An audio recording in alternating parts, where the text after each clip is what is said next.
Kan yang sampai kepada tampuk kekuasaan di Filistin ya Hamas kan ya sekarang nih. Iya gak? Hamas apa Al-Fatah? Nggak tahu juga nih.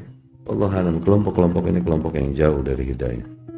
Kelompok-kelompok yang menjual nama Islam justru, menjual darah Palestina untuk mencari darah rakyat Palestina untuk mencari keuntungan sendiri. Ya mau bela Palestina, saya pembela Palestina, tapi saya tidak membela Hamas. Beda ya. Karena Hamas difatwakan terlarang dan menyimpang oleh ulama Al-Azhar. Dikatakan menyimpang oleh ulama Saudi. Terus antum mau bela? Bedakan membela Palestina dengan membela Hamas. Ya, jadi tolonglah ya, aku pengen juga ngasih tahu pada orang-orang yang nggak bisa jaga mulutnya itu ya. Tolonglah kalau Anda itu memang nggak bisa bantu berjuang di sana, Mbok ya jangan ngomong.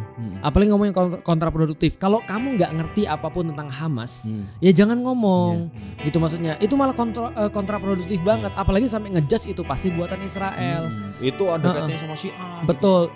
Kalau nggak ngerti apapun tentang apa yang mereka perjuangan, Mbok ya jangan nyakitin mereka. Iya. Kalau nggak bisa menghibur, jangan ngerendahin mereka.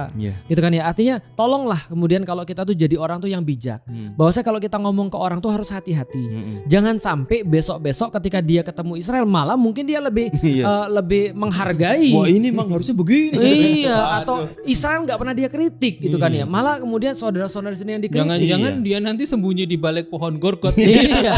Ada kamu. Loh kok ada kamu gitu. Itu masih mending jangan-jangan. Kalau aku kan gak enak kalau kita bilang kalau dia tuh pasti itu dai yang pesenan. Kan gak enak dibilang kayak gitu. Nah makanya janganlah.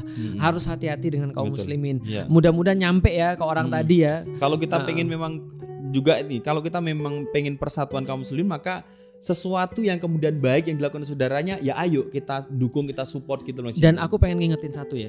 Aku pernah juga dengar ulama yang ngomong jelek banget tentang Hamas. Jelek banget ngomong tentang Hamas. Ngomong bahwa ini dapat dana lah, ini teroris lah dan segala macam. Jangan nyumbang ke sana. Nanti kamu bantu teroris dan segala macam. Itu tau nggak apa yang terjadi? Aku walau misal ya, tapi orang ini langsung diuji sama Allah dengan darah. Orang ini langsung diuji oleh Allah dengan fitnah darah. Paham nggak maksudnya?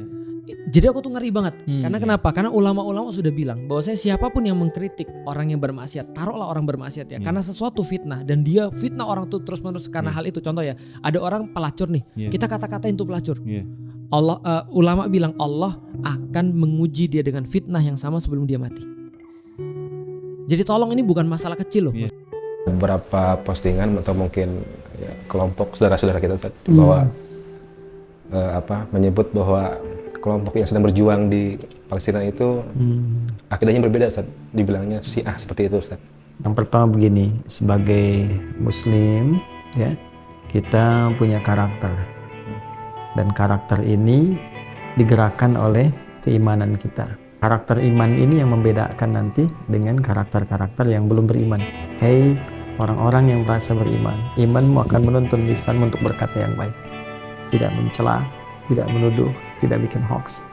Siapa yang masih merasa punya iman pada Allah dan yakin akan dihisab, salah satu yang memberatkan hisab itu perilaku lisan. Maka kata Nabi, katakan yang baik-baik dengan lisanmu, kalau tak mampu kontrol itu supaya diam saja. Ini hal yang pertama untuk kita, untuk saya, untuk Rozki, untuk siapapun. Ya, tidak si A, si B, si fulan atau si fulana.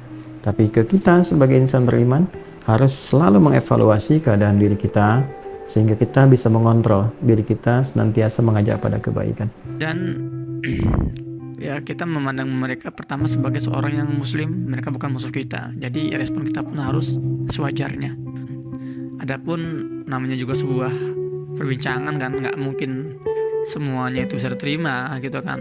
Maka sekarang kita akan bahas tentang poin-poin yang menurut saya harus ditinjau ulang tentang apakah Hamas ini teroris gitu ya. Nah, yang pasti ada momen dimana Om Deddy nanya kepada Buya Rozi, Hamas itu teroris atau bukan? Ya, terus apa jawabannya? Jawaban Buya ini, dia mengatakan itu bukan kapasitas saya. Itu bukan bidang saya untuk membahas masalah Hamas teroris. Keren itu. Bagus banget. Nah, lebih bagus lagi kalau sebetulnya dari awal ketika dihubungi oleh Om Deddy, Ustaz, Buya Rozi, ini saya mau buat konten ini tentang Hamas, kira-kira bisa hadir gak? Nah, lebih bagus kalau saat itu dilempar pertanyaan itu atau tawaran itu langsung jawab, oh Mas Dedi mohon maaf saya bukan bidangnya. Itu lebih keren lagi ya. Jadi saya tahu beliau orang berilmu ya, Buya Rozi orang berilmu ya, lulusan luar negeri juga kan, dan memang ya, ilmuannya luas. Tapi kadang kan ya kita harus berani mengatakan oh tidak tahu ya, atau oh, ini bukan bidang saya. Seperti tadi sampaikan ketika ditanya apakah Hamas itu teroris, sampaikan itu bukan bidang saya, bagus. Tapi harusnya itu menurut saya ya alangkah bijaknya kalau dari awal itu yang disampaikan ketika diberikan tawaran untuk membahas masalah Hamas. Sampaikan dari awal, oh itu bukan bidang saya. Ada yang lebih capable, ada yang lebih paham masalah itu. Apalagi kan Bang Dedi kan, ya Om Dedi ini kan banyak sekali kan relasinya ya. Para pengamat tentang Timur Tengah atau sejarawan paling tidak ya paling tidak kirim sejarawan lah. Karena kalau yang ditanya itu bukan di bidangnya, sama-sama aja. Om Dedi juga bisa aja cari di referensi. Jadi ketika pembahasan ini dibahas oleh orang yang bukan bidangnya akan banyak blunder. Ya terutama ya Buya Rozi ya, mohon maaf ini ya.